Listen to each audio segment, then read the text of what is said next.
This is Alan with the Grilling Network. Welcome. If you haven't already done so, please subscribe and smash that like button.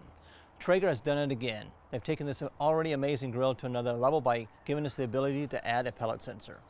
Make sure you stick around and I'll show you how easy it is to do.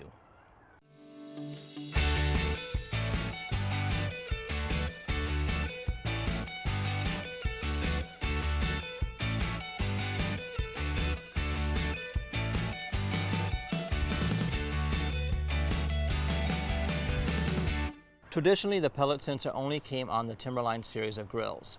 The pellet sensor allows you to check the status of your pellet level remotely using the Traeger app.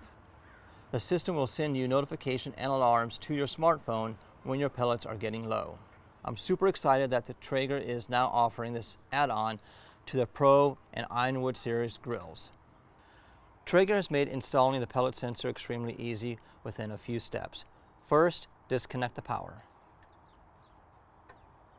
Next, we're going to empty the pellets.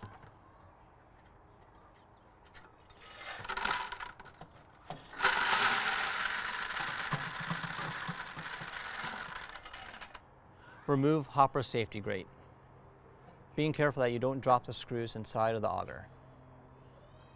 Remove the grommet and screws. Again, be careful not to drop the screws into the auger assembly and ensure not to lose the wire into the hole.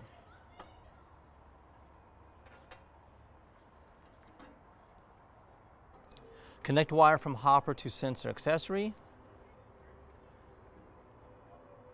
Screw accessory into the hopper and then replace hopper safety grate. Replace the hopper safety grate and refill the hopper.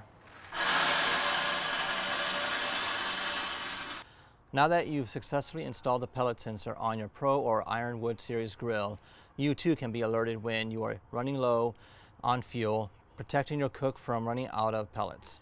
I want to thank you for stopping by. If you need more information on this brand new add-on from Traeger, the pellet sensor, make sure you check out their website or your local dealer. Again, guys, if you haven't already done so, please subscribe and smash that like button, and we'll see you on the next one.